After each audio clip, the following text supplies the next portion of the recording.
Muy bienvenidas, muy bienvenidos. Ya nos reunimos hoy aquí, este es nuestro, ahí está Rodrigo, junto a que es uno de los invitados de hoy.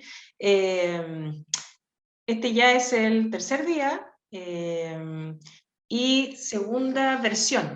Comentábamos un poco de cómo surgió esto, surgió un poco a fines del 2020, que ahí con mi amigo Yaved, de Lima, conectores ambos de WeShare, de esta organización, comunidad que tiene mucho que ver con una cultura de valores que principalmente nos empujan a querer hacer, a querer conectar, a pensar de que nos podemos mover de situaciones que a veces puedan quedarse como este status quo, empezar a buscar, preguntar, conectar. Y esta comunidad que es bastante curiosa, por el lado de Latinoamérica comenzamos a conectar y a decir, bueno, ¿cómo el 2020, año extraño, peliagudo, en donde muchos de nosotros estamos reinventándonos, donde nos estamos remodelando, ya que lo de hoy tiene que ver con hábitat, ¿cómo no vamos a hacer nada? Y ahí surgió el decir, bueno, hagamos algo utilizando todo lo que está disponible, en este caso el Zoom, poder conectarnos, y si nos podemos conectar de diferentes países, qué mejor. Y ahí surgió el Co-Creamos, y esta versión es una versión nueva, de su segundo año, una versión bastante, donde pusimos en marcha la colaboración, que es una frase que en el fondo también la dice mucho mi amigo Yaved aquí, que es, ¿cómo es la mejor manera de aprender a colaborar? Colaborando. Esa es la ruta. Sí, sí, yo solo quisiera complementar esto que acabas de decir rapidito con el detalle de que la expresión, lo que estamos viviendo ahorita esta semana es la expresión del esfuerzo de colaboración que se activó, digamos, días previos, semanas o meses previos, ¿no? Entonces, estamos en una semana de entrega, entregando el fruto de todo ese esfuerzo de colaboración para poder compartir estos espacios con temáticas que nos llamen la atención, que emerjan del interés propio de cada uno de los miembros que se activan, ¿no? Entonces hay un concepto de docracia, ¿no? De hacer, y esto es lo que te da espacio o te abre una oportunidad dentro de la comunidad Co-Creamos. Así que simplemente disfruten, hay varios momentos. Este es un conversatorio, mañana hay un taller donde van a poder trabajar con Luis Tamayo, un tema muy interesante que es el de trabajar equipos de manera más eficiente, más efectiva, utilizando el concepto de trabajo y diversión, ¿no? O sea, el trabajo no tiene por qué ser, digamos, pesado, horrible o lo peor que podamos pensar, ¿no? Sino el trabajo tiene que ser algo divertido. Y bueno, así como eso hay varios temas más, revisen la programación y espero que la estén pasando bien. Estoy viendo quienes ya nos han estado acompañando ayer, antes de ayer, así que gracias por seguir en sintonía y nada más. Eso quería, no quería abusar del tiempo, gracias. No, para nada, sí, para eso es. Y bueno, esta organización WeShare nos vamos activando en base también a qué proyectos, a qué iniciativas nos van motivando. Entonces, somos bastante hacedores, que estamos en distintos lugares en Latinoamérica, Europa, y que nos conectamos cuando encontramos un propósito común y que ese propósito común va a contribuir. Si ese propósito común vemos que contribuye, en las diferentes líneas que han visto programáticas dentro de este Co-Creamos, como programáticas también dentro de la página de WeShare que también pueden visitar. Ahí se van a ir dando cuenta de lo que mencionaba también Yaved, que ahí hay una serie de valores, y uno de ellos es la duocracia, como la sociocracia y otras temáticas que a veces están ahí dando vuelta y que a veces no conocemos muy bien. Lo que por lo menos cada uno de nosotros ha entendido es que si decimos que nos vamos a hacer cargo de algo, lo tomamos desde el inicio hasta cerrar ese círculo, incluso abrir otro. Es hacerse cargo desde el inicio hasta el fin y ojalá continuar e ir pasando esta posta, como decimos un poco también aquí en Chile. Y bueno, aquí con Mari Nicole Domach, a quien hoy día tengo el gusto y el agrado de presentar, ella también está muy empapada de toda esta cultura y tengo el gusto, lo digo porque ustedes vieron que en la presentación ahí del Co-Creamos aparecían distintos tipos de eventos. Están los Witcher Fest, está Al-Shif, que fue un evento que se hizo en Egipto, está el Quito Comparte, que esto se hizo ahí en Ecuador, y así, una serie de eventos. Este es uno más, viene a ser dentro de la agenda de eventos autogestionados, y uno de ellos fue un laboratorio de innovación que estuvo en presencial en ese momento. Ahora también se han hecho de manera virtual. En la región andina, en el Cono Sur, se han hecho en distintos lugares, y se hizo en Chile uno en 2018. Y en ese laboratorio de innovación, que estuvo también Luis Tamayo, que es quien va a estar en lo que mencionaba Yavet también también es un amigo dentro de Wisher, en ese laboratorio en especial nos conectamos con Nicole, quien su marido Gustavo también estuvo ahí de hacedor, acompañando a los grupos, a los equipos algunos retos que teníamos que hacer allí. Y ahí nos conocimos, y ahí también tuve el privilegio de conocerla, y ella completamente acudió a este llamado, y a su vez también con su llamado de Con Más Sustenta, que la verdad es algo de lo cual, por lo menos a mí me llena de orgullo, porque creo que hace bien a los hábitats, hace bien a los territorios, y nos hace bien en lo que necesitemos para poder estar mucho mejor en nuestros lugares y habitarlos desde un lugar muchísimo mejor. Y bueno, Nicole es especialista, es consultora en arquitectura integral, sustentables, con manejo de bioclimática, ecopaisajismo, promotora del ecodiseño urbano con énfasis en ecobarrio, desarrollo local, ecoturismo y economía circular. Es docente, consultora y relatora en diseño sustentable en espacios saludables y calidad de vida. Es arquitecto, paisajista, es zen, y además es una muy gran amiga y muy gran persona. Así que nada, estoy muy contenta de que Nicole esté aquí, y que hoy día nos tiene que ofrecer aquí una conversación que de seguro nos va a traer muchas reflexiones. Así que, Nico, adelante, muy bienvenida. Gracias, Julia.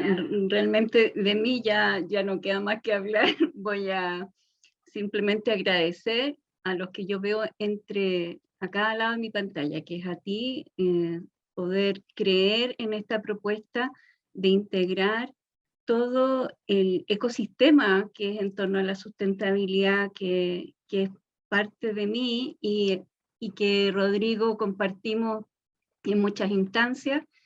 Y le agradezco a Rodrigo que acepte esta invitación, y que esperamos verlo en próximos Co-Creamos, tanto presenciales como virtuales. Y me alegra mucho ver a nuestros próximos relatores, que también van a estar el viernes en el evento de tanto territorio y patrimonio cultural, donde está Julio Pérez, que está dentro de los participantes en este minuto. Y veo a Ricardo, que pertenece al ecobarrio, ahí está saludando Julio. Bienvenido, Julio. Él está desde Noruega en este minuto. Seguramente con Rodrigo Blum se conocen, porque comparten este hacer de la bioconstrucción. Y está Ricardo Aguirre, de Ecobarrio de Maipú, que también lo van a escuchar el viernes. Así que nada más, ya no le voy a quitar más tiempo a nuestro amigo Rodrigo, y le dejo el micrófono y la conversación abierta con nuestros participantes en este minuto. Gracias a todos por estar en este momento. Gracias, Nicole, por la invitación, a Julia y a los integrantes de este nuevo emprendimiento tan interesante de la creación humano-humano. Bueno, yo hoy día lo que les voy a mostrar es un poquito de la parte como práctica, de la aplicación práctica de estos conceptos que nos llevan en este caso, a crear ambientes construidos. ¿Ya? Voy a contarles un poco de qué trata esto de los ecohábitats, que es un concepto que estamos desarrollando hace bastante tiempo ya, y que se basa en los principios de la permacultura, utiliza herramientas de la bioconstrucción, básicamente para poder insertarse en el entorno de forma armónica. Así que voy a empezar a contarles de qué se trata. Bueno, yo trabajo en esto hace 14 años, un poco más entre la construcción hace 16 y 14 años llevo 100% dedicado a desarrollar sistemas sustentables, ecológicos en el área de la construcción, diseñando y construyendo. Y también tenemos una academia donde enseñamos esto mismo, que se llama tuecohabitat.cl, que es una academia online. Hacemos cursos presenciales y online para todas partes del mundo.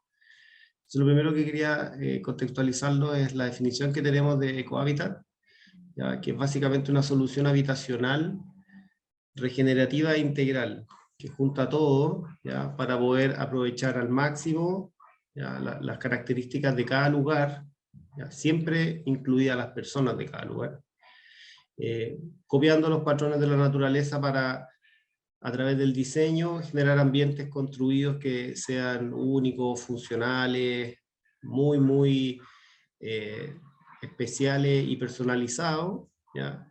Con el foco en la regeneración, ¿ya? Con el foco en la regeneración, pensando principalmente en la regeneración ecosocial, ¿ya? Que es como parte del trabajo colaborativo que ustedes desarrollan, ¿no? Y quieren impulsar. Aquí está presente 100%, ya les voy a explicar por qué. La visión de nuestra empresa es poder contribuir de forma global a que la mayor cantidad de personas posibles del mundo vivan en su propio ecohábitat regenerativo, ¿ya?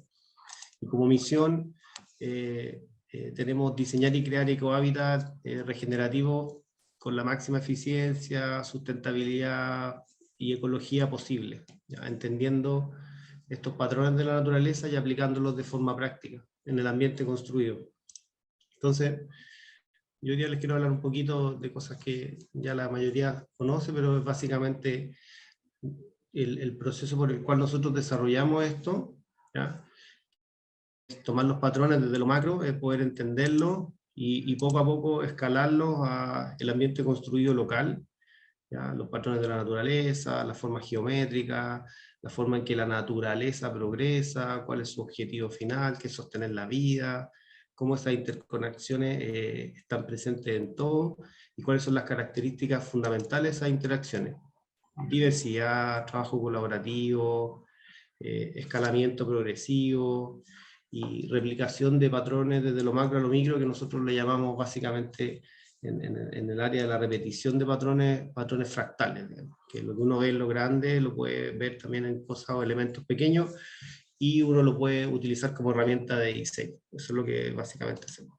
Entonces tenemos también el patrón fundamental, que es entender que la naturaleza tiene un fin último, que es sostener la vida y replicarla. Y eso es lo que ha hecho por miles de años. Eso hay una inteligencia superior para nosotros, que nos crea a nosotros mismos y crea las condiciones día a día, hora a hora, segundo a segundo, para que esto siga sucediendo indefinidamente. Poco a poco estos patrones el ser humano lo ha ido entendiendo y lo ha ido sistematizando, llevándolo principalmente a través de las herramientas de la matemática y la geometría, ¿ya? Para poder aplicarlos de alguna manera, y el ser humano lo ha hecho por siempre, ¿ya?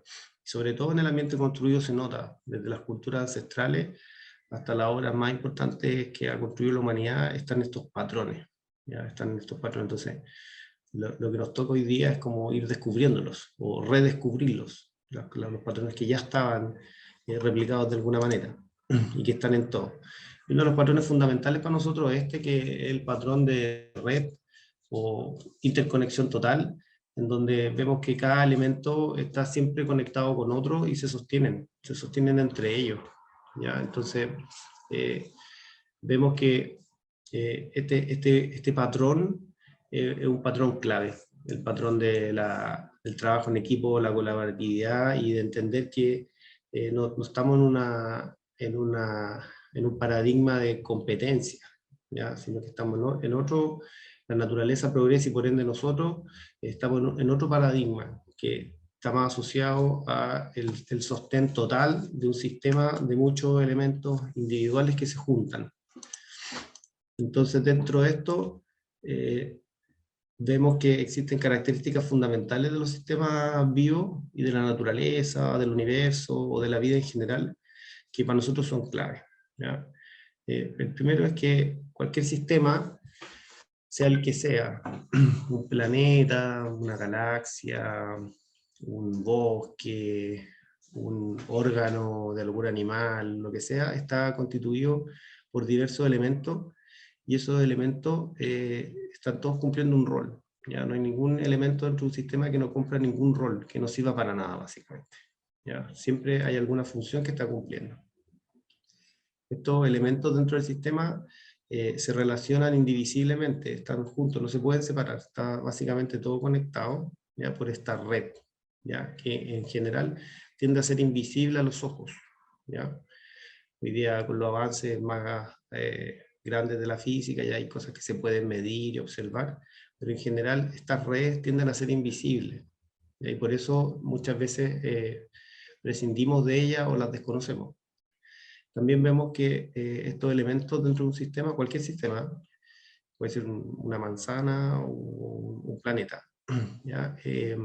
Estos elementos dentro de un sistema se estructuran, forman una estructura, forman una forma física geométrica, que tiene proporciones, que tiene también patrones geométricos que nos entregan información y que no están formados al azar. ¿Ya? Esto es parte de los paradigmas que se han roto durante el proceso de conciencia y conocimiento humano, que es básicamente dos paradigmas fundamentales, que uno es el paradigma darwiniano de la competitividad, que ya se rompió, digamos, y el paradigma newtoniano de la linealidad. ¿Ya? Entonces vemos que las estructuras no se forman al azar, ¿ya? Sino que existe un diseño.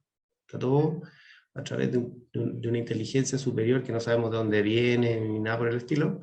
Si lo que vemos es su reflejo, está diseñado. Todo está diseñado, ¿ya? Todo tiene un porqué y depende de nosotros poder descubrirlo. Luego también que los sistemas y los elementos que componen un sistema siempre se están relacionando de forma colaborativa, ¿ya? Muy por el contrario a nuestra versión humana, digamos, de patrón humano de la competitividad. ¿Ya? La colaboratividad se ve que está presente en cada uno de los elementos, y esto es una de las claves de por qué se dice y ya se entiende que el paradigma darwiniano quedó obsoleto, ¿ya? Porque la naturaleza no es competitiva, sino que es colaborativa, todo. Todos los elementos que están dentro de un bosque, todos los insectos, todo lo que forma la realidad visible, y la no visible también. También vemos que estos sistemas o estos elementos dentro de un sistema tienen una propiedad que es muy interesante, que tiene que ver con la energía, ¿ya? Porque todo lo creado es energía, se vea o no se vea, ¿ya? La energía es, por definición, algo que mueve cosas que no sabemos de dónde viene, ni cuándo apareció, ni quién la creó, ni hacia dónde va, simplemente vemos su reflejo, y vemos que la energía siempre está en movimiento, ¿ya? Nunca está quieta, no hay nada que esté quieto o que tenga velocidad cero en el universo ni en ninguna parte, y este flujo de energía constante tiende siempre a llevar a estados que pasan de un punto a otro, como una balanza. Pasan de un estado que se llama caos-orden o orden-caos, donde están todos los elementos, cada uno por su lado, y de repente empieza a haber una comunicación y empiezan a ocurrir estas interrelaciones, y se empiezan poco a poco a ordenar, hasta que nuevamente viene un elemento energético exterior o interior de ese sistema o conjunto de sistemas, y vuelve a desbalancear ese proceso, y vuelve nuevamente a ocurrir el proceso cíclicamente sin nunca acabar. Eso se llama autorregulación, tiene distintos nombres dependiendo de la ciencia. Autorregulación, entropía, resiliencia, homeostasis, es lo mismo, básicamente. Pasar del caos a orden, entendiendo que lo que está ocurriendo es un flujo de energía que nunca acaba, ¿ya? Que va generando perturbaciones en los distintos elementos y sistemas. Entonces eso es muy importante entender, sobre todo en el ambiente construido, ¿ya? Porque el ambiente construido es un elemento fijo en un entorno móvil, ¿ya? Entonces nosotros lo que tratamos de hacer es, a través del diseño y del entendimiento de estos patrones, poder crear un entorno que tenga una dinámica, con un ambiente construido, perdón, que tenga una dinámica con el entorno, entendiendo que la energía fluye siempre, que es imposible frenarla. Y finalmente está el patrón de interconexión e interdependencia. ¿Ya? Interdependencia significa que básicamente existe la ley de acción y reacción, que está conectada desde el elemento más pequeño hasta el elemento más gigante, en el cual todos dependemos de todo. ¿Ya? O sea, nuestro planeta depende del sistema solar, el sistema solar depende de la galaxia depende de otra galaxia, así hasta lo más macro que uno puede imaginar o medir, y ocurre lo mismo hacia lo más pequeño. ¿Ya? La interdependencia es total, y ahora vemos el reflejo de eso con este tema de la pandemia, los sistemas económicos más latentes que nunca o más presentes que nunca, fácilmente visible, digamos. Todo lo que pasa en el otro lado del mundo, o le pasa a otra persona al otro lado, en algún minuto de alguna manera me puede o me impacta a mí, sí o sí. Entonces, de los modelos de desarrollo clásico, de los nuevos modelos de desarrollo clásico, en donde la sustentabilidad era un elemento de triple impacto, social, ecológico y económico de igual importancia, hoy día estamos transitando hacia la post-sustentabilidad, ¿ya? O los nuevos elementos en los cuales aparece este concepto de sustentabilidad, ¿ya? La sustentabilidad está acá al centro, aquí a la izquierda está el mundo antiguo, digamos, del diseño de sistemas convencionales de todo, de industria, sistema económico, sistema de ordenamiento territorial, sistemas sociales, en donde lo que vemos claramente es que hay un proceso de degeneración a lo largo del tiempo. ¿Ya? La línea horizontal es el tiempo, vemos que esos sistemas tienden al agotamiento, sí o sí. Entonces en algún punto empezó el tema de la ecología a estar más presente, que es viejo, son temas antiguos. Los grandes pensadores, los grandes científicos del mundo hablan de esto hace 150 años, por lo menos desde el 1800. Incluso desde ya que apareció la revolución industrial, rápidamente se dieron cuenta de que a largo plazo iba a haber un grave problema. Digamos. Nosotros nos encontramos justo en ese periodo, al final del periodo, de 150 o 200 años de avance acelerado. Entonces apareció de repente la ecología, después apareció el pensamiento verde, y hace unos 40 años apareció el concepto de sustentabilidad, 40, 50 años apareció el concepto de sustentabilidad que poco a poco ha ido como tomando reconocimiento, y hoy día es válido, digamos, pero ya queda corto en los procesos de diseño modernos, digamos, o con mirada más a largo plazo. ¿Por qué? Por una sencilla razón. El nivel de degradación que existe en todos los sistemas del planeta, ¿ya? Sistemas ecológicos, ciclos de agua, ciclos del carbono, manto verde, sistemas sociales, es tan alto que la sustentabilidad no alcanza, ¿ya? No alcanza como proceso de diseño, como diseño entendiendo un proceso por el cual yo quiero resolver algo. Apareció ahora el nuevo concepto hace unos 10, 15 años atrás, de restauración y finalmente de regeneración. Lo que hoy día nosotros buscamos es que los sistemas se regeneren, ¿ya? Y partiendo por el elemento clave que es la regeneración del tejido social, ¿ya? Y por eso encuentro tan interesante que se genere en esta instancia, dando énfasis al trabajo colaborativo, porque eso pone un acento en lo fundamental, que es las personas.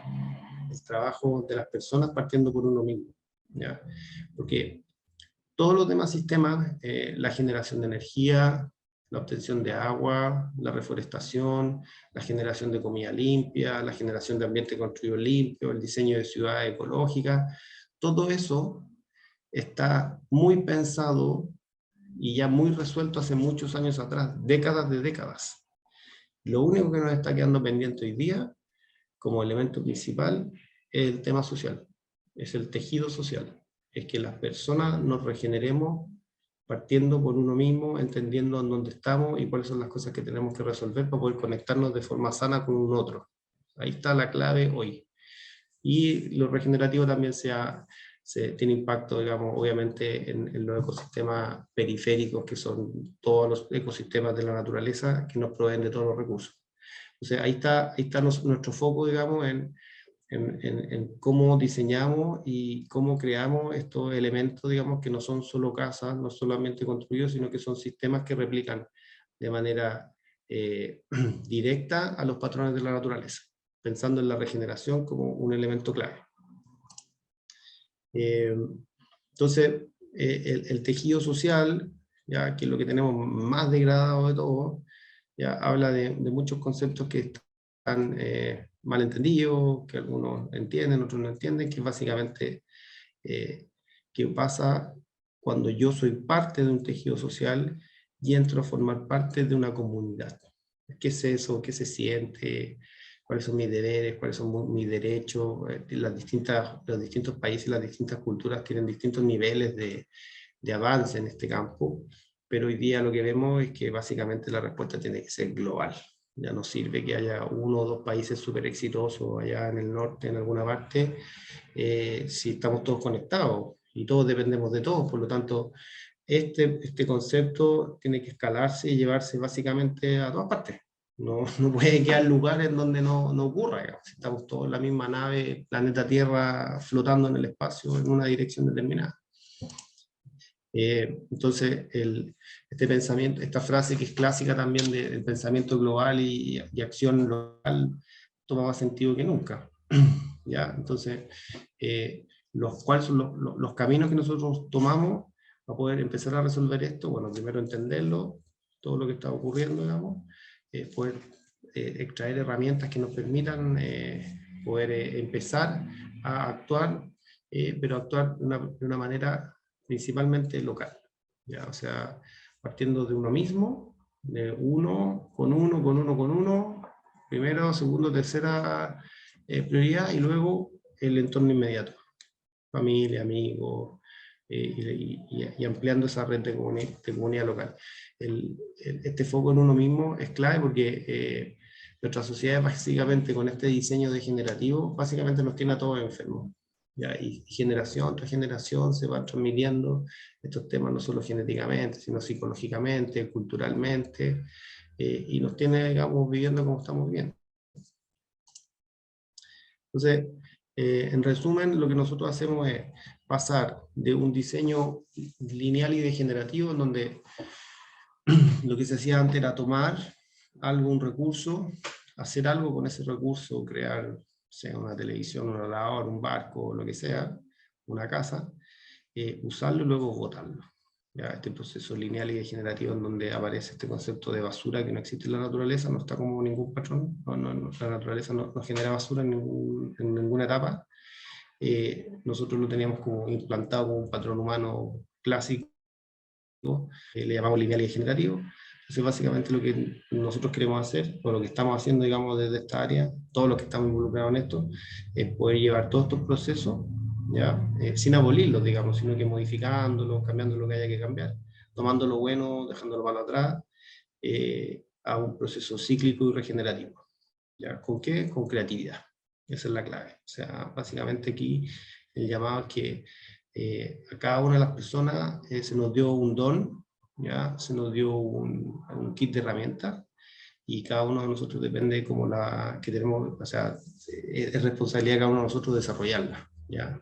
Porque necesitamos básicamente la participación de todas las personas, entonces cada persona tiene que tener algo que aportar para poder cambiar, digamos, esta forma o este paradigma, para que este nuevo paradigma surja con la fuerza que se necesita, de que hay que tener un pensamiento circular, redondo, cíclico, que es como básicamente hace las cosas la naturaleza, ¿ya? Entonces, en la construcción es relativamente sencillo de ver, porque básicamente, en la industria en general, ¿ya? Es básicamente diseñar, pensando en que el ítem basura al final no va a estar, y el ciclo energético tiende a cerrarse, no en todo, pero tiende a cerrarse, ¿ya? O es más bien una espiral, porque el ciclo energético de la extracción de recursos hasta que yo lo boto puede entrar a la misma industria o puede saltar a otra industria, ¿ya? Eso es más espiral.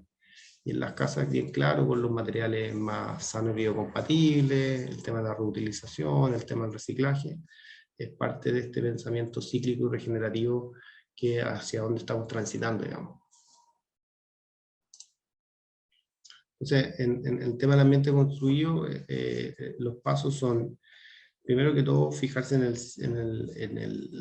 el ciclo de la vida útil de los elementos que yo utilizo para poder diseñar y construir mi ambiente, de dónde vienen las cosas, ¿ya? Preguntarse para nosotros es clave. ¿Ya? Todo proceso de cambio parte con las preguntas adecuadas. Si no están las preguntas adecuadas, no van a estar nunca las respuestas adecuadas. Entonces, primero la pregunta, ¿ya? ¿De dónde? ¿De dónde viene? ¿De dónde viene la materia prima? ¿De dónde vienen los materiales? ¿De dónde vienen estos elementos? Para poder empezar a tener esta visión global, ¿ya? Y yo poder tener herramientas también de poder modificar o no. Entonces, el ciclo de vida, los materiales en el ámbito de la construcción también es bastante sencillo de determinar hoy día, y es clave que yo lo tenga dentro de mi análisis. Entonces, al final de este proceso del ciclo de vida, en donde la extracción de materia prima, hay un procesamiento primario, después viene fabricación, después viene todo un área de comercialización que hoy día es global, viene una fase larga que es de utilización, ya que pueden ser 30, 40, 50, 100 años, y al final está este tema de la vida útil, ¿ya? Entonces la pregunta es, bueno, ¿de dónde viene todo esto? ¿Qué pasa en cada uno de los ciclos? Y la pregunta final es, bueno, ¿y qué pasa al fin de la vida útil? ¿Qué va a ocurrir al fin de la vida útil de los elementos como material, en este caso de construcción? Por eso aquí hay una franja en blanco, digamos, ¿ya? Eso es lo que hoy día estamos resolviendo, digamos, ¿ya? De qué manera podemos hacer este salto, ya sea a la misma industria o a otra industria, ¿ya? Porque, por ejemplo, el problema que tenemos de los residuos de construcción y demolición mundial va a ser un problema pronto, ya muy pronto, ya que a 30 años más vamos a tener graves temas que resolver, o cosas bien complejas que resolver, porque por ejemplo el hormigón armado tiene una fecha de duración de 100 años, ya no dura más que eso, en buen estado estructural. Puede mantenerse en pie, pero su estado estructural empieza a declinar, no tanto las estructuras empiezan a perder su grado de seguridad. Ya las estructuras tienen relación, los sistemas estructurales tienen relación al grado de seguridad que entregan a los personajes que lo están usando, puentes, puertos, edificios o casas. Entonces, el fin de la vida útil ya está siendo un tema, digamos, en la industria grande. De hecho, en la construcción se estima que el 30-35% de la basura circulante del mundo viene de la industria de la construcción, o asociada a ella, digamos, en todo este ciclo de vida. Entonces vamos al meollo del asunto, como decimos en Chile, que al final todo trata de energía. ¿Ya? Todo está hecho de energía, por ende lo que más hay en el universo es energía, todo es energía, la energía nunca deja de estar fluyendo, y para todo se necesita energía, para moverse, para alimentarse, para vestirse, para todo. Todo al final trata de un juego con la energía, ¿ya? Cómo la cosecho, cómo la almaceno, cómo la utilizo. Con ese proceso de cosechar, almacenar y utilizar, la voy intercambiando. Entonces nosotros básicamente lo que hemos hecho, hemos llegado hasta aquí gracias a la energía de los hidrocarburos, que son reservas fósiles de carbono, que tienen como subproducto estos humos o estos gases, que son básicamente los gases de efecto invernadero, pero no solo ese tema, digamos, ese tema junto con otros temas, ¿ya? Por ejemplo, la alimentación, ¿ya? El gran problema que tenemos en Latinoamérica es que Latinoamérica es un principal generador y exportador de alimentos al mundo, y eso nos lleva a que esa energía, ¿ya? Esa energía que estamos exportando, que es básicamente comida, son kilocalorías, todo al final es kilocalorías, cuántas kilocalorías tiene un kilo de carne, cuánto necesita una persona, qué sé yo, la estamos sacando de elementos o procesos productivos negativos, ¿ya? Entonces el foco está en la energía, ahí está el asunto clave. ¿De dónde obtengo esa energía? ¿Cómo almaceno esa energía? Acuérdense que la energía siempre se mueve, por lo tanto almacenar energía es bastante complejo. ¿Cómo utilizo esa energía? ¿Ya? ¿Qué tan eficiente soy en la utilización de la energía? ¿Y para hacer qué cosa? ¿Ya? También eso es importante. ¿Para qué estoy usando esa fuente energética? Entonces, aquí aparece algo que a mí me apasiona mucho y que estoy metido de lleno, como les dije, hace 14 años, que es básicamente utilizar el material más biodisponible, más ecológico, más sustentable, que está en todas partes, más local, que es la tierra del lugar para construir, la tierra como material de construcción, que es básicamente del área de la bioconstrucción, o no construcción ecológica o construcción sustentable, que es básicamente lo mismo. Entonces, vemos que el hombre lo ha hecho de siempre, ¿ya? No tiene nada de nuevo, ¿ya? Porque el ser humano se ha alimentado, vestido y cobijado desde que está en el planeta, digamos, desde que apareció en el planeta. Simplemente ha cambiado su cultura y su forma de hacerlo, pero esto es tan antiguo como el ser humano, y ejemplo en el mundo hay miles de esos, ¿ya? De utilizar este elemento que es el más ecológico que existe, y no va a existir otro, digamos, porque tiene muchas funciones y tiene muchas propiedades que ya están inventadas, y el hombre no las va a inventar porque no es necesario, ¿no? No es una industria productiva. Vemos que los ejemplos son vastos y están en todos los continentes, ¿ya? La muralla china es de tierra, es de una técnica que se llama tapial, es la obra más grande de construcción que ha hecho el ser humano nunca. Es muy probable que no haga ninguna otra tan grande como esta, 8.000 kilómetros de distancia, con un núcleo de tierra. Una de las ciudades más antiguas, todos los continentes tienen la suya. Esta estaba en Irán, era completamente de tierra y se cayó con un sismo pequeño que hubo, porque en la meseta arábiga no hay cultura constructiva sismo resistente, porque no hay sismos de alta intensidad. Ya, entonces, lamentablemente, hace poco, en 2006, se cayó. Ya, era una ciudad muy antigua, muy especial. Y entonces pasaron a ser las ciudades más antiguas en pie hoy día en el mundo, las que están en la costa de América del Sur, del Pacífico, específicamente en Perú, y una de ellas se llama Chan Chan, ¿ya? Y aquí el cambio que hay es que aquí sí tenemos nosotros cultura constructiva sismo resistente, porque estamos en la zona más sísmica del mundo, ¿ya? Todos los países que dan al Pacífico son países sísmicos, y en especial los que estamos en el cono sur, y el primero de todo del mundo es Chile. ¿Ya? Chile es el país más sísmico del mundo por lejos, cuando duplica al que viene después. Pero sin embargo todos son sísmicos, digamos, todos los que dan en la costa. Y estas culturas constructivas antiguas, esto lo tenían instaurado, ya lo tenían diseñado, lo tenían resuelto, y hoy día están en pie. ¿Ya? Entonces son como unas joyas que hay, muy poco conocidas, y son de tierra, ¿ya? Son del materiales locales, trabajo colaborativo, y están hechas hace miles de años, ¿ya? No cientos de años, sino que miles de años. Entonces se creía hasta hace poco que Chan Chan era la más antigua, pero apareció hace poco también una más antigua que Chan Chan. En México también hay en todos lados, ¿ya? En Perú concentra en particular un gran volumen de este tipo de construcciones. Y esta sí es la más antigua de todas, que se descubrió hace poco, hace como 10 años, y se llama Caral, ¿ya? Contemporánea a lo grande como semillero de la humanidad moderna, Sumeria, Babilonia y Egipto. Esta, pero se cree que es más antigua todavía, que tiene alrededor de 5.000 años de antigüedad, y es de adobe. Y lo más curioso es que tiene diseño sismo resistente de adobe, ¿ya? Entonces es una cuestión alucinante, porque hace 5.000 años pensaron en cómo resolver esto del tema sísmico, ¿ya? Que es un tema en el ambiente construido, y ya está resuelto. Ya lo hicieron ya. De alguna manera el hombre se la ingenió, y todos estos sistemas estructurales que son eternos, ¿ya?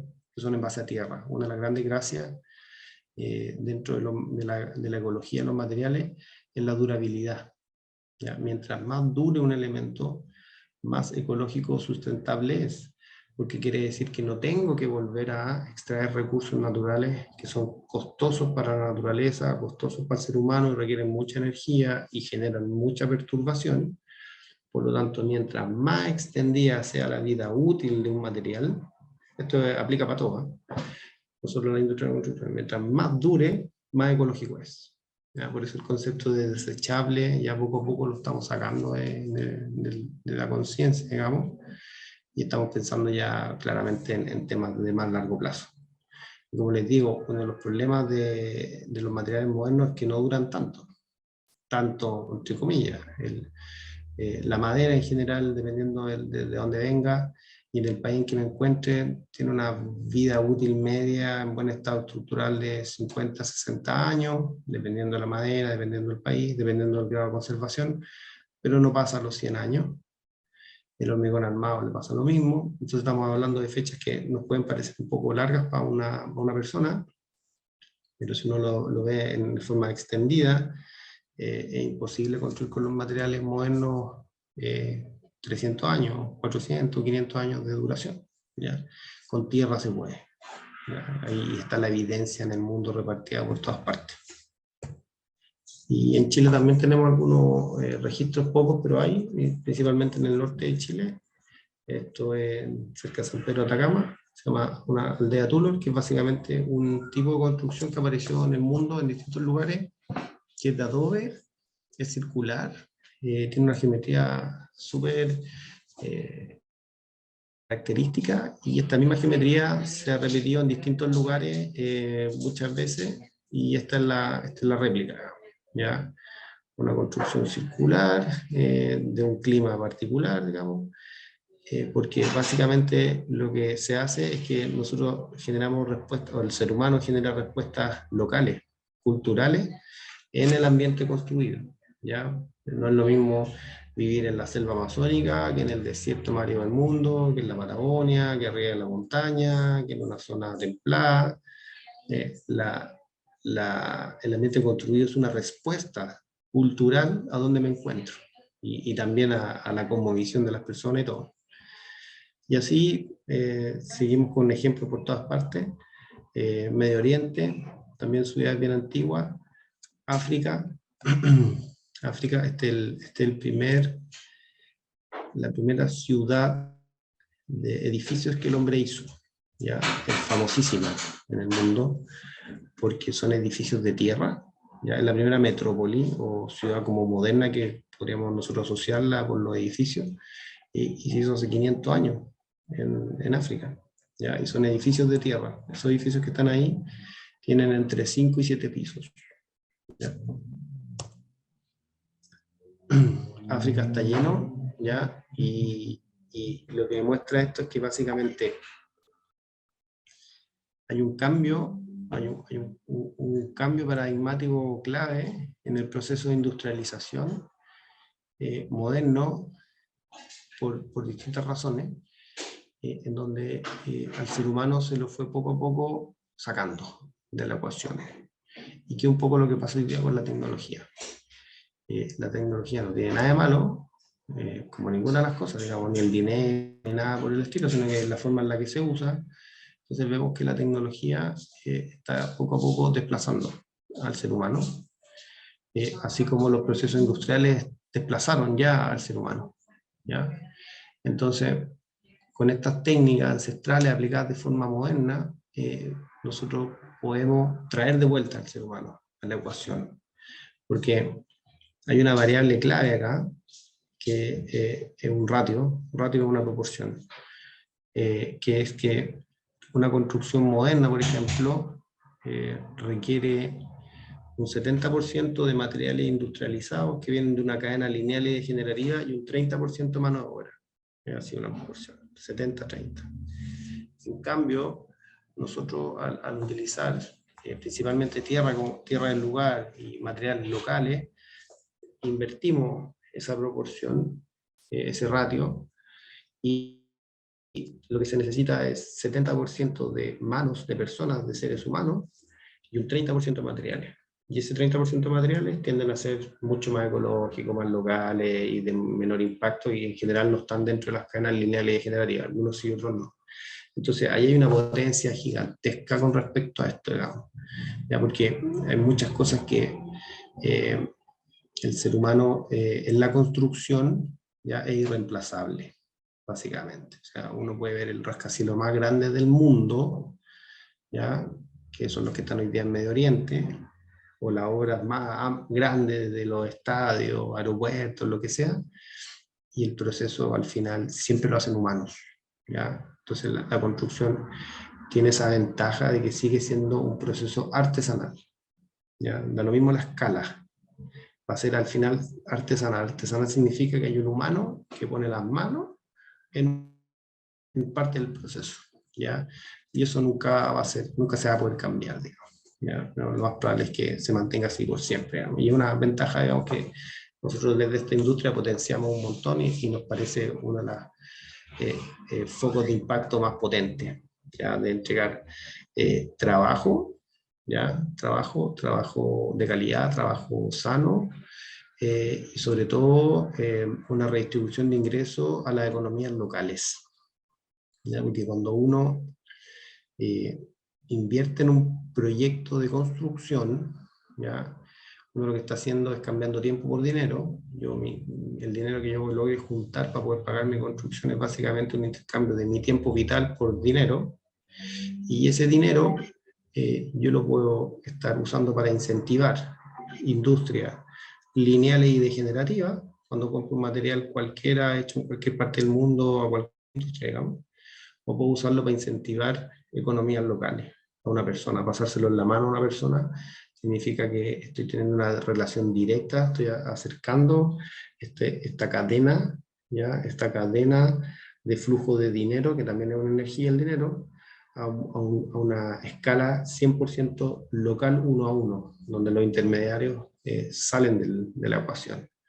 Por lo tanto, hay mucha potencia también en eso, en poder meter grandes cantidades o redistribuir grandes cantidades de elementos financieros, que básicamente es la plata o el dinero, a las economías locales. ¿Ya? Eso potencia mucho los lugares. Yo en el fondo he trabajado en muchos lugares, pueblos grandes, chicos, y se ve, digamos. Y la otra variable importante es la transferencia de conocimiento, ¿ya? Que es del área de la educación. Y a mí también me apasiona mucho el tema educativo, entonces veo que estos procesos, que son relativamente sencillos, son bastante desconocidos, y uno, al poder utilizar personas que son del lugar y capacitarlas, ese conocimiento se transfiere y se queda ahí, y eso también es muy valioso, ¿ya? Porque es conocimiento práctico, que uno lo podría encontrar en, no sé, en los pocos libros que hay en el mundo, de los miles de videos que pueden haber, pero un conocimiento que se entrega de forma práctica, muy, muy valioso, que queda en los lugares, queda en las localidades, ¿ya? Y también habla de esta interacción humano-humano que hablamos nosotros, ¿ya? De poder ver a una persona y hacer una transferencia energética, ya sea de dinero o conocimiento, directa, ¿ya? Porque cuando uno compra un material en cualquier otro lado, uno no sabe el ciclo de vida, no va a saber dónde está fácilmente, digamos, lo va a poder descubrir, pero yo no sé a quién finalmente le está llegando esa energía, que es la energía del dinero. ¿Qué estoy potenciando? ¿Qué estoy avalando? ¿A dónde estoy yo entregando mi tiempo vital, que es el dinero que tengo en la mano, con el cual estoy invirtiendo para poder hacer esa construcción? En Europa pasa lo mismo. La mayoría de las cosas viejas de Europa, no todas, pero la mayoría son núcleos de elementos de tierra, ya sea de tapial o adobes, que la mayoría están revestidos en, ¿ya? Y el clásico es la Alhambra, digamos, que es una tremenda cuestión que está en España, hecha por los moros, replicando sus técnicas ancestrales en esta nueva cultura, digamos, y es de tierra. Esto en África, China, estas viviendas son súper conocidas porque son antiguas y tienen este concepto cultural asiático de la comunidad, ¿ya? Son viviendas comunitarias de tierra, en este caso de tapial, y son circulares, ¿ya? Y están hoy día en uso. En cada una de estas unidades pueden vivir desde 30 a 200, creo que la más grande, o 200 familias. Ya, un montón de gente, son grandes, son de 3 pisos, aquí tal vez no se ve tan grande, no se ve tan bien la foto, pero son elementos bastante grandes. Esto, viviendas comunitarias, esta foto no es muy buena, pero es la que tengo de viviendas comunitarias también en Medio Oriente, escaladas, en geografías particulares, digamos, para mostrar que en todos lados se pueden. Asentamientos de aldeas que que siempre, digamos, la gente antigua estaba más conectada con los patrones de la naturaleza, digamos, los replicaba. Aquí están replicados esos patrones en el diseño de estos elementos. Ah, perdón, están repetidas esas. Entonces, una frase que a mí me gusta mucho, que es de un poeta de Medio Oriente muy antiguo, que es que básicamente la tierra se convierte en oro en manos de los sabios, está más vigente que nunca, ¿ya? Y la tierra como material de bioconstrucción es el material del futuro claramente, digamos, el material inevitable del futuro para construir, sobre todo por la escasez de recursos, ¿ya? Aumento de la población, escasez de recursos, degradación de los sistemas. Lo que más hay en todos los lugares es tierra y agua. Siempre va a haber tierra y agua, independiente del clima o el lugar geográfico del mundo en que me encuentre, ¿ya? Eso, como vamos a ver ahora, tiene distintas propiedades, ¿ya? Que la hacen muy atractiva al día de hoy y totalmente una alternativa viable a los materiales convencionales de construcción. Entonces, algunas de las propiedades de resumen, digamos, ya con esto yo voy terminando, son las obras más antiguas de la humanidad hoy día en pie. El hormigón armado cumplió hace poco 110 años, no más que eso. Antes no había otro tipo de construcciones, básicamente madera, algunos ladrillos cocidos y algunos trabajos en algunos lugares del mundo con cales o los cementos más prehistóricos, digamos. 100% sismo resistente. Esa es la especialidad mía desde Chile, el país más sísmico del mundo, digamos, que los sistemas básicamente pueden resistir los sismos más grandes del mundo, que sean acá en Chile, sin ningún problema cuando están diseñados de manera correcta, los sistemas de tierra, digamos. Entonces eso no es tema. Se contrae el secar, es un dato, digamos, que tiene alguna variación volumétrica, no impermeable, claramente cuando está seca, pero cuando se satura sí se vuelve impermeable. Entonces eso básicamente habla de que, bueno, tengo que tener ciertas precauciones para utilizarlo en ciertos climas, que se puede, no hay problema, y lo puedo usar en estados saturados cuando quiero hacer otras cosas, como por ejemplo elementos de contención de agua y no sé, huertas y cosas así también se puede usar. Hay una propiedad súper importante que es la higroscopicidad, que es una capacidad que tiene la Tierra que la atrae, digamos, ya la inventó la naturaleza, que es poder equilibrarse con la humedad ambiente. La tierra, un elemento de tierra, de barro, imagínense un barro, un bloque de adobe, lo que puede hacer es tomar la molécula de vapor de agua, que es mucho más chiquitita, 100 veces más chiquitita que una molécula de agua líquida, flota por el aire y puede entrar en la estructura molecular entre medio de la estructura molecular de la Tierra y almacenarse ahí y poder pasar de un lado a otro o volver al ambiente interior donde estaba. ¿Ya? Esa regulación es fundamental y hoy día no se puede comprar en ningún material moderno. Hoy día eso se hace, el control de la humedad en la edificación se hace con medios activos, de alta demanda energética, y la Tierra lo hace solo. Se puede comportar como una pila, ¿ya? O una batería, mejor dicho, más que una pila, como una batería de calor o frío. Es básicamente una batería energética, ¿ya? Tiene la capacidad de almacenar ondas térmicas y regularla después al entregarla al ambiente, ¿ya? Eso también nosotros lo utilizamos mucho porque al final lo que logramos hacer es que tenemos elementos que tienden a equilibrarse solos con el entorno cuando están bien diseñados. Esto quiere decir que se pasa frío, se pasa mucho menos calor, y cuando necesito balancear estos dos elementos principales, frío-calor, que es básicamente lo mismo, no necesito tanta energía, necesito mucha menos energía. Ya eso nosotros le llamamos pasividad, ya los grados de pasividad. Nosotros los proyectos que hacemos llegamos desde un 70% de pasividad hacia arriba, ¿ya? Que son muchos. ¿Ya? Entonces una casa normal, un elemento construido que gasta 100 unidades de energía, las de nosotros gastan 10 o 20 unidades de energía, lo cual es muchísima diferencia, ¿ya? Porque el ambiente construido consume en la fase operativa, cuando ya las cosas se están usando, los edificios, las casas, las grandes obras, consumen una gran cantidad de energía y en muy largo periodo de tiempo. Ya imagínense lo que es una casa proyectada, un edificio proyectado a 50, 60 años de uso. Es un montón de energía. ¿Ya? Ahorra energía y disminuye la contaminación ambiental por ser principalmente un material local y que está en todos lados.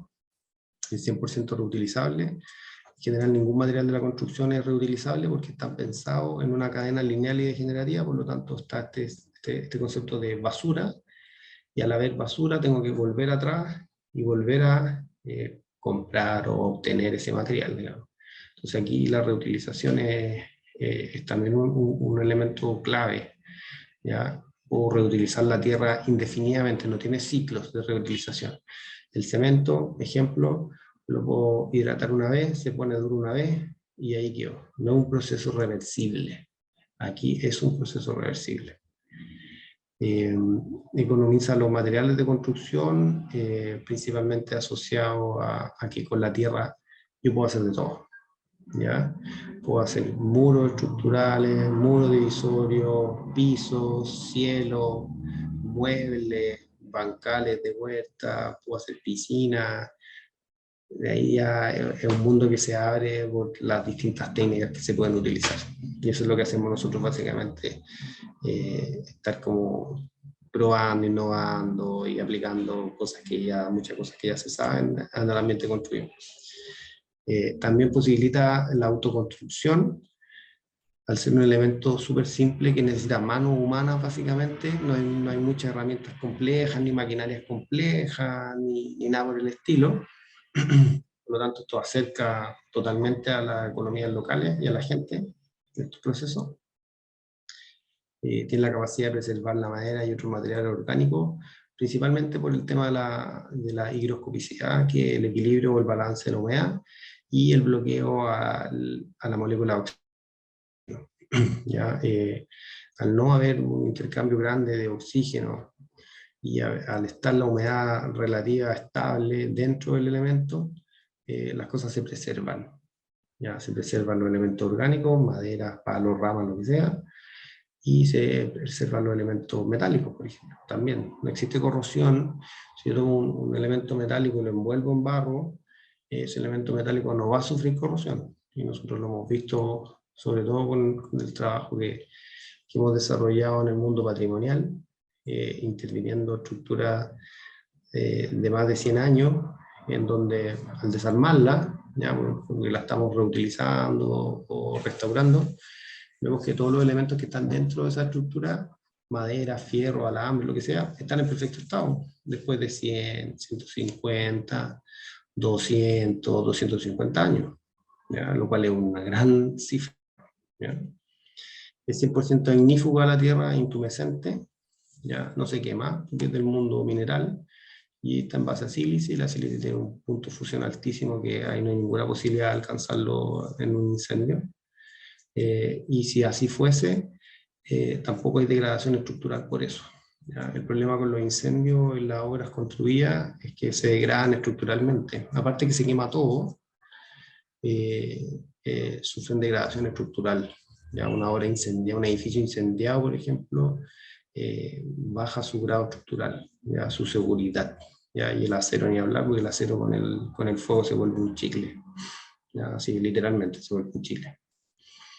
Otra propiedad súper interesante que hay es que tiene la capacidad de absorber contaminantes, ya sean atmosféricos y de la radiofrecuencia. ¿Ya? Este es un tema también que nosotros desarrollamos mucho y lo tenemos incluido dentro de los procesos a través de la geobiología y de las mediciones de los espectros no visibles, digamos, de onda, en donde hay una gran contaminación hoy día de la ciudad y del entorno, digamos, de estos ecosistemas humanos, que no es solo el sonido, ¿ya? Que no es solo el sonido, que el sonido es como lo más visible, lo más fácil como de ver y entender, pero existe un gigante espectro de ondas, ya no visible, que sí hoy día están afectando al ambiente humano, digamos. que son estas ondas electromagnéticas de baja frecuencia, del rango principalmente de microondas, que son todas las ondas de los teléfonos, 5G, el 4G, y otra serie de ondas que se acoplan, y ahí hay un tema físico bastante interesante que perturban los ambientes, y que básicamente lo que hacen es que esta onda, que es como una ola en el mar, chocan a las células biológicas ya humanas, a las células del ser humano, ya sea de cualquier parte del cuerpo, y genera una perturbación electromagnética porque la célula es un elemento bioeléctrico. ¿Ya? La célula es un elemento vivo que está sostenido principalmente por un pulso electromagnético. Entonces, yo al aplicar un pulso electromagnético distinto con otra frecuencia, genera una perturbación. ¿Ya? Entonces, esto afecta al bienestar de las personas. Cómo duermen, cuánto descansan, su nivel de energía, su nivel de salud. Hay mucha investigación con respecto a esto hoy día, de qué es lo que nos está pasando a los humanos que estamos insertos en estos entornos de alta contaminación electromagnética. ¿Ya? Entonces sucede que la Tierra, por su composición mineralógica de los minerales, principalmente en base a una molécula que se llama sílice, y a su figura geométrica, tiene un pulso electromagnético de bloqueo. ¿Ya? Básicamente, cuando yo me envuelvo en tierra, voy a tener la capacidad de bloquear un gran espectro o un gran rango de ondas electromagnéticas perjudiciales.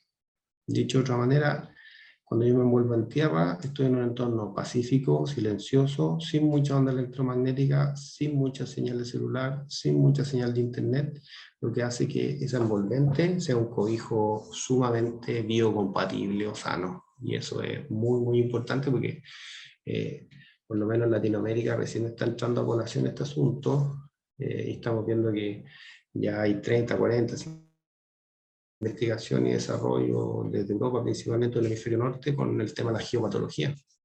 ¿Ya? Geopatología asociada de forma directa a esta alta concentración de ondas electromagnéticas del entorno, que antes no estaban. ¿Ya? Que si uno va a un bosque o a una selva, esas ondas no están. ¿Ya? El hombre las ha puesto ahí. ¿Ya? Entonces, esto es un elemento también súper crítico a los ambientes, digamos, a cómo yo vivo en un lugar y cómo me siento en un lugar. ¿Ya? Y finalmente si este lugar me está aportando para vivir bien y mejor, o me está enfermando y estoy viviendo peor. ¿Ya? Que es lo que pasa con la mayoría de los materiales de construcción modernos. ¿Ya? La tierra del lugar es 100% sana e inocua, la puede trabajar cualquier persona, niño, adulto, sin ningún elemento de protección personal en particular, digamos, no hay problema. Los materiales de construcción en general, los modernos son altamente tóxicos, todos, la mayoría. Entonces tampoco permite que se integren las personas por esa misma razón. En cambio aquí la dinámica es 100% distinta. Hay un trabajo fundamentalmente colaborativo en el cual todos pueden participar, desde los más chicos de una comunidad hasta los más grandes, porque esa inocuidad o biocompatibilidad hace que sea un material que cualquiera puede trabajar bien. ¿Ya? Es 100% moldeable con las manos, es fácil de utilizar, y un elemento también súper importante es que no sufre degradación estructural con el tiempo, y por eso dura tanto. ¿Ya? La degradación estructural, en resumen, es el agrupamiento, ¿ya?, progresivo de esfuerzos sobre un elemento en particular. ¿Ya? O sea, básicamente tomar un alambre, y yo con el alambre no lo puedo cortar con las manos de forma inmediata, digamos, pero sí lo puedo cortar si empiezo a el alambre subir, bajar, subir, bajar, subir, bajar. Lo que estoy haciendo es un esfuerzo pequeñito, ya que este movimiento lo voy acumulando dentro del material, y el material se va resintiendo estructuralmente por ese esfuerzo acumulativo progresivo, hasta que yo finalmente el alambre lo puedo cortar. ¿Ya? Eso se llama degradación estructural progresiva, que todos los materiales lo sufren, y la Tierra no. Por eso hay estructuras de 2000, 3000, 4000 o 5000 años en entornos sísmicos en pie.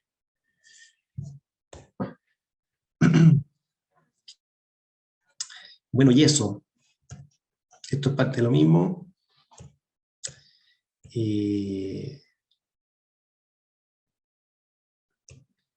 Más información de lo que yo hago pueden encontrar, como les digo, esta es la web de nuestra oficina. Ahí están los proyectos, las cosas los ecohábitats que diseñamos y la academia, digamos, donde enseñamos en detalle todo esto también. Así que eso sería lo que les quería contar hoy día. Gracias, Rodrigo. Fuiste bastante humilde en presentar tu trabajo en conjunto con las personas que participan en los procesos constructivos. Y te agradezco que hayas enfatizado en algo tan interesante como es la historia de este ecohabitat, que es tan milenaria y que ya ves, ahí se llevó todos los elogios porque pertenece a un país con estas tremendas construcciones maravillosas. Quiero aprovechar de que está Julio también presente, si tiene algún comentario para complementar y ahí darle paso a algunas preguntas que ya Álvaro Bustos, por ejemplo, y Yaved y Julia escribieron en el chat. No sé si Julio estás en este minuto disponible como para complementar algo, ya que si no, cuando puedas levantar la mano, cuando estés ahí estás, abriendo micrófono y cámara. Sí, ahí está. Sí, me complicaste vos, Nicole. Yo estoy preparando todas mis cosas para irme mañana a tomar el avión. Ya, mira, a ver, muy interesante la presentación de Rodrigo, muy, muy interesante, muy, muy bueno. Una cosa que es importante recalcar es que el barro sin arcilla no existe. ¿Ya? Entonces yo descubrí eso hace muchos años y me dediqué a trabajar en la arcilla, investigar mucho en la arcilla y creé aquí en nuestro lugar un laboratorio de construcciones con arcilla. Es un salón que está afuera, estoy con menos 8 grados bajo cero, ¿ya? Entonces les voy a mostrar otra parte de lo que estoy haciendo aquí, que es lo último, que es este piso, ¿ya? Este es mi taller de invierno, donde yo me meto a andar a pie pelado en la arcilla. Y este es un piso de arcilla natural 5C. Es lo último que yo he investigado y experimentado acá. Tiene 7 capas de arcilla con aceite, con arcilla blanca, y prácticamente es un piso que ha quedado como marmolizado. ¿Ya? Es lavable, es saltable, es bailable, es todo lo que ustedes quieran. Y este lugar, todas estas pinturas que ustedes ven aquí, en estas murallas, todo esto blanco, es arcilla, todo pintado con técnicas tradicionales rescatadas aquí en Noruega de hace 1500 años. Así que muy interesante lo que habla Rodrigo, ¿ya? Lo que sí, una información, aquí hay edificios de madera de 1000 años, ¿ya? Y que se mantienen impecables. ¿Ya? Eso. Gracias. Gracias a ti, Julio. Muchas gracias por compartirnos tu espacio íntimo. Y relacionado ahí con lo que mismo Julio nos mostraba, Álvaro hizo una pregunta bastante ligada a lo que recién comentaba también Julio. ¿Qué opinión te merecen otros materiales sustentables como la madera y la paja? ¿Hay formas en las que prefieras estructurar las construcciones?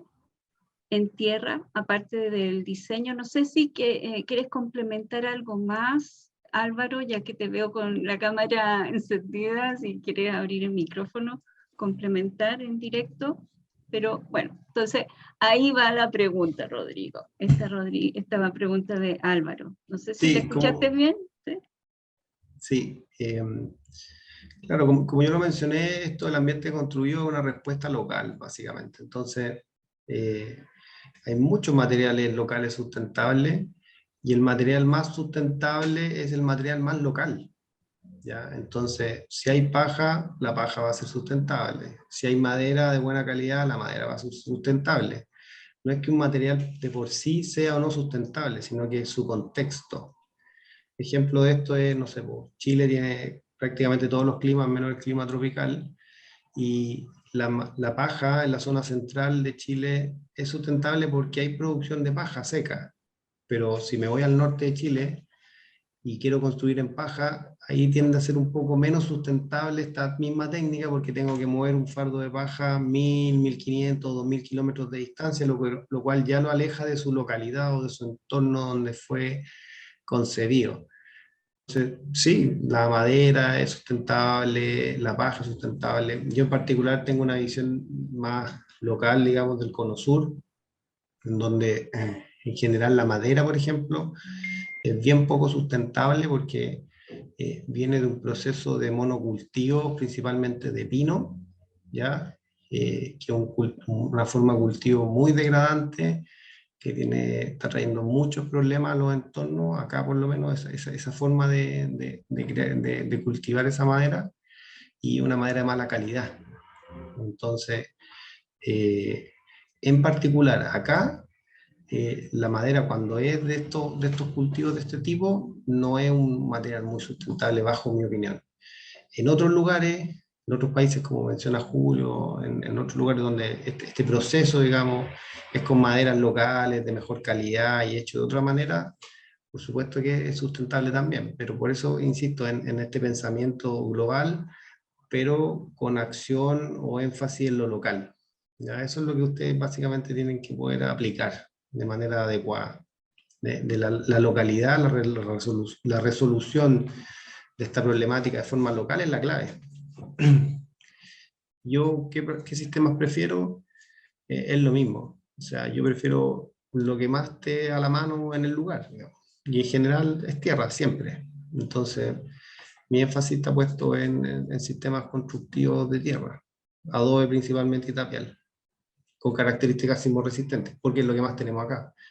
Distinto sería, por ejemplo, en la selva amazónica. Eso es otro tipo de respuesta a otro ambiente y a otros elementos disponibles y a otras realidades, digamos. Entonces, es muy local el tema de cómo responder a esto. Voy a seguir a Yaved. Dice, ¿tienes algún material adicional donde se pueda profundizar sobre la construcción con tierra para revisar detalles como los tipos de tierra, análisis de diseño? Normalmente he visto que mezclan la tierra con otros materiales. Estoy leyéndote, Yaved, así que si quieres hablas tú. Sí, Quizá sí. consultar. Ay, bueno, habla tú. Sí, Gracias, Nicole. Perdón, Rodrigo, quería complementar la pregunta porque te escuchaba hablar de manera muy interesante este tema sobre revalorar la tierra, el material que tenemos a la mano. Y claro, cuando yo, desde mi perspectiva, porque ahora que te escucho un poco más, entiendo que estás hablando muy del lugar donde estás ahorita, con todos los proyectos que vienes trabajando muy de cerca. Yo me encuentro en Lima, estoy en Perú, y veo cómo son estas construcciones hechas de barro acá en mi país, y no es tierra sola, ¿no? O sea, siempre hay un material adicional que le da con textura. Y el tema antisísmico es bien relativo, porque conversando con los ingenieros, la tierra es lo más frágil que existe. Lo que le da fortaleza es con qué lo mezclas, una cosa así. Y más aún, lo que me explicaban algunos ingenieros con los que hablaba, me decían, la resistencia al sismo básicamente está en el sobredimensionamiento de la estructura. O sea, digamos, mientras que nosotros acá actualmente estamos acostumbrados a paredes delgadas, las construcciones antiguas son paredes muy anchas, o sea, 1 metro, 2 metros de ancho, ¿no? Entonces, digamos, ese espesor es lo que le da, digamos, esa resistencia sísmica, ¿no?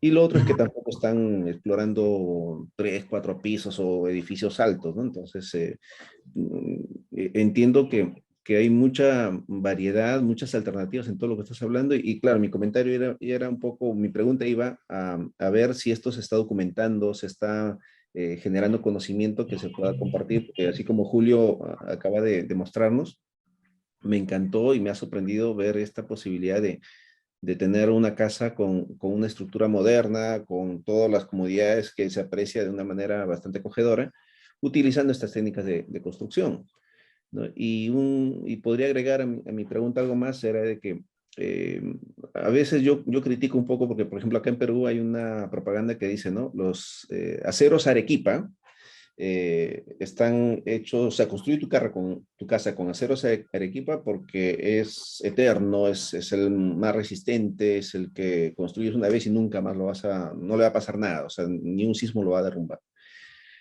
Y la práctica, ya te digo de mi vivencia, es que yo cuando era soltero necesitaba solo un cuarto.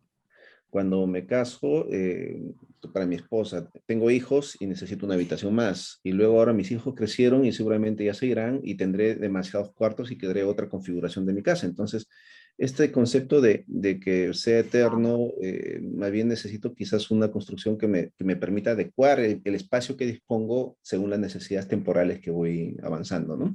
Entonces, nada, eso quería compartir contigo y gracias por inspirarme estas preguntas o estas reflexiones a partir de tu presentación. Gracias. De nada. Bueno, respondiendo un poquito la pregunta, sigue habiendo muy poca investigación y desarrollo. Ya en el mundo, departamentos universitarios serios, hay como 5, ya. Uno de esos está en Lima, en la PUC de Lima. Y información ya poca hay, y nosotros lo que estamos recopilando básicamente y haciendo y aprendiendo lo manejamos como principalmente a partir de cursos. Yo por eso he diseñado estos cursos que hago, digamos, tengo esta plataforma online donde hay cursos gratis, cursos pagos, cursos básicos, cursos más avanzados, en donde la gente, digamos, puede entender estos criterios. Y desde el punto de vista del diseño sísmico pasa lo mismo. Ya, hay muy poca información, hay mucho más desconocimiento y prejuicios que conocimiento. Entonces, lo que yo me he enfocado es poder sistematizar información que está en terreno. ¿Ya? O sea, aprovechando a Chile como el país más sísmico del mundo, digamos, yo he investigado por años de años, digamos, las estructuras que están en pie y por qué funcionan y cómo funcionan y que están ahí, digamos. O sea, si alguien piensa que no es sismo resistente, bueno, vaya a ver la construcción que está en tal lado, que tiene 2 pisos y 3 pisos en tierra en el país más sísmico del mundo y no le ha pasado nada. Entonces, yo diría que es más un tema cultural, ¿ya? Asociado a en dónde se pone el énfasis, ¿ya? Porque el énfasis de una industria viene dado por el énfasis de una sociedad, ¿ya? De un país, de un gobierno, lo que sea, en donde ponen los recursos para generar investigación y desarrollo, y eso es lo que tenemos hoy día, digamos, materiales modernos que buscaban resolver problemáticas como dar más acceso a la vivienda, que fuera más rápido, más barato y qué sé yo, pero siempre con un paradigma lineal y degenerativo que hoy día está cambiando un poco. Entonces, per se no existe un material en estricto rigor malo, existen materiales que funcionan mejor o peor en ciertas circunstancias, y lo que pasa, y en Perú me llama mucho la atención, que hay, como en Chile, que también pasa en Chile, es que hay culturalmente una mirada que denosta este material por desconocimiento y por una sistematización en verlo como algo que no cumple, que no sirve, que es de pobres, que se cae, y eso yo diría que es una respuesta cultural. Ya hay un diseño detrás cultural de que ocurra así, porque hay ejemplos de que han pasado cosas, pero no necesariamente, no cuando se cae un edificio, por ejemplo, ya que en Chile ha pasado, lamentablemente poco, pero ha pasado, que de hormigón armado la gente en el mundo va a dejar de construir en hormigón armado. El material no tiene nada que ver con el diseño. Yo puedo hacer un super edificio sismo resistente en hormigón armado, o puedo hacer un edificio bien malito en hormigón armado y que se me va a caer con un sismo, y el mismo material, hormigón y acero. Entonces, todo este tema cultural, de conocimiento y de prejuicio y de cómo aplico los elementos es lo que nos tiene como nos tiene, digamos, con respecto a eso.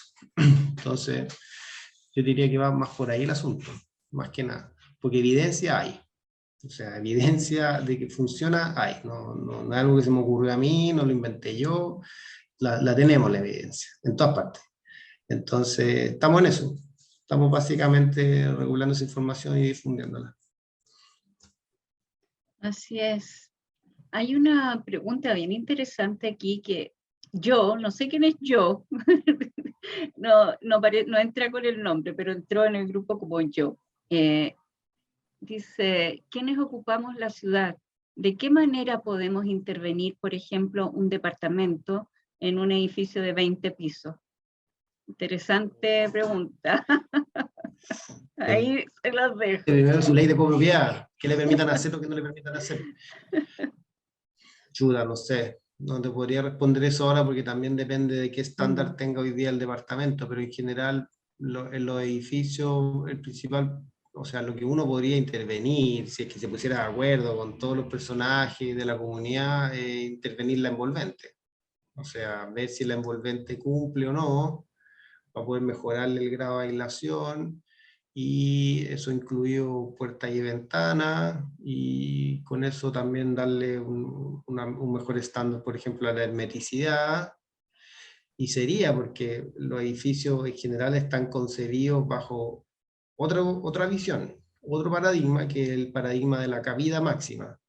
Cabida máxima significa tengo un terreno y voy a hacer el mayor número de unidades que pueda en función de la legislación vigente. Y sería, no me da lo mismo donde el sol, me da lo mismo qué pasa con el viento, me da todo lo mismo, porque yo estoy en un paradigma económico lineal en donde quiero explotar la tasa de retorno al tener la mayor cantidad de unidades posible y listo. No hay otras variables en cuestión. Son buenos, van a durar, tal vez no funcionen tan bien, pero están diseñados de esa manera, ¿ya? Pero no hay mucho que hacer en los edificios. Yo les diría que la envolvente sería revisar la envolvente y tal vez mejorar la envolvente incluyendo puertas y ventanas. Y sería, por ahí estaría la cosa, nada, no mucho más. Sí, bueno, hoy en día están apareciendo los muros verdes también como elementos colaborativos dentro de este ecosistema de la ciudad. También hay pinturas térmicas y pinturas que transforman el monóxido, dióxido de carbono en oxígeno, que no me acuerdo cómo es el nombre que le pusieron a estas pinturas que están apareciendo. Pero de a poco ahí vemos que el tema del ecohábitat dentro de la ciudad va complementándose, se van integrando herramientas, ya incluso el tema que hemos visto de las huertas urbanas, también donde las comunidades son bastante comprometidas en ese proceso, lo vamos a ver, por ejemplo, el viernes en el conversatorio de Ecobarrios, donde a nivel urbano, claro, tenemos mucho el hormigón como elemento presencial y protagonista, y cómo ahora tenemos que trabajar con este material, pero complementando lo que es el recalentamiento de nuestros espacios, ¿cierto? Porque está comprobado, como dice Rodrigo ya, el comportamiento térmico y las ganancias electromagnéticas que de repente se potencian con ciertos materiales que usamos cotidianamente, tradicionalmente. Y tenemos que reeducarnos. Y este tema de reeducarnos se basa en el principio regenerador, que también está presente en la exposición de Rodrigo. Julio, tienes la mano levantada. ¿Qué nos quieres compartir? Dentro de un departamento se pueden hacer muchas cosas, ¿ya? Esa es mi experiencia. Yo justamente aquí le acabo de mostrar este piso de arcilla natural 5C. Mi casa es una casa construida industrialmente en 1980 y nosotros aquí lo usamos toda la casa como laboratorio. ¿Cómo transformamos una casa de 1980 industrializada en una vivienda eco? Entonces yo trabajé las arcillas en todos los aspectos posibles, ¿ya? Entonces saqué las alfombras de los pisos de cemento y le puse una capa de 20 milímetros de morteros de arcilla y después le hice este piso de arcilla que les acabo de mostrar, este piso de arcilla blanco, porque a mí me gusta caminar sobre la tierra y aquí afuera hoy día tengo nieve y menos 8 grados. Entonces, como no puedo hacerlo ahí, camino aquí. Entonces, debajo de este piso, en el baño, que estoy remodelando, que ya estoy terminando la remodelación ahora, le puse al piso cañerías de agua. Y sobre esas cañerías de agua, tierra, barro. Y sobre ese barro le pusimos piso de arcilla. No en la ducha, solo en todo lo que no vas a caminar. Y ese piso se me mantiene caliente con la estufa que yo pongo de leña y va traspasando la energía. En un departamento puedes cambiar las pinturas con hacer tus pinturas de arcilla y vas a cambiar el clima interior. ¿Ya? ¿Qué es lo que es cambiar el clima interior? La arcilla tiene una particularidad que es aséptica, que absorbe, lo que explicaba Rodrigo, absorbe la humedad y te maneja el clima de la humedad interna y además no permite que viva ninguna bacteria en esa muralla. Es el material natural más aséptico que tenemos, no existe otro. Entonces, cuando yo trabajo mis murallas aquí, en este lugar, de estas pinturas con arcilla, que es una receta que yo aprendí aquí en Noruega, desarrollada en el 1500, ¿ya? Y la traje al siglo XXI y la uso ahora en el siglo XXI con taladros eléctricos, con toda la cuestión de la tecnología que tenemos hoy día, y la aplico en estas murallas, estoy mejorando el clima interno de mi lugar y estoy controlando la humedad que me produce el asma o un dato más, 90.000 productos químicos usamos en el área de la construcción y de los cuales alrededor de 60.000 no tenemos la menor idea qué efecto tienen sobre la salud de las personas. Entonces vivimos dentro de un cóctel químico. Entonces la arcilla, para mí, por eso yo me metí a trabajar en este material hace, 40 años. Entonces, es como la respuesta, es la respuesta. ¿Ya? Y si a esa arcilla le metemos fibras, de las que sean, de trigo, de arroz, de chilca, de acículas de pino, de las que sea que mezclemos ahí, y después esas murallas se secan, esa fibra que ustedes ponen en esa muralla, si no se vuelve a humedecer, va a permanecer por 5.000 años. Yo lo vi eso en el Museo del Louvre, en París, una muralla egipcia donde aparecían en el corte las fibritas de la muralla y esa muralla tenía 5.000 años de antigüedad. Y ahí fue cuando me dijo, hey, compadre, si le metemos la fibra, la forramos con arcilla, no se destruye. Vean la momia que encontraron ahora recién, no sé en qué parte, que está en Perú, que está forrada con cordeles, amarrada con cordeles y la sacaron esta semana de debajo y ese cordel tiene 500 años, 800 años. ¿Se fijan? Entonces nosotros si metemos la fibra entre la muralla y la metemos ahí, hacemos un edificio, un banco de CO2. La solución está. Excelente. Muchas Mande la gracias. receta, Julio, de los noruegos. El viernes le vamos a pedir la receta. Y que... Sí, el viernes llego a Chile, así que ahí les voy a compartir todo lo que quieran. Excelente. Ya. El tiempo es ingrato, María. Sí. estamos en el tiempo. Ya, pues Así mucho que gusto. Que estén muy bien. Antes de despedirnos, vamos a dar las gracias y una palabra clave dentro de la presentación, el AINI, que muy bien también lo conocen varios aquí presentes, basado en la reciprocidad. Así que un poco de este tema de tu generoso tiempo, Rodrigo, que nos aportaste, y conocimiento, y también y Julio, dar el espacio de encuentro para que todos podamos reflexionar y podamos ir encauzando esta energía de la cual tú muy bien expusiste y que nunca se pierde, solamente está en un proceso constante de transformación, y que nosotros seamos esa parte de transformación en esta co-creación. Magnífico tenerlos aquí, yo estoy muy contenta y ver varias caras aquí conocidas que están o con la pantalla prendida o apagada, pero están. Así que Yavet, si quieres dar algunas palabras de cierre también. Sí, solo invitarlos, bueno, agradecer a Rodrigo, María y Julia, ha tenido que salir en un momento, pero simplemente decirle gracias por este espacio, este momento, lo que han compartido para mí me ayuda bastante, me inspira en muchas cosas, se complementa con lo que yo hago.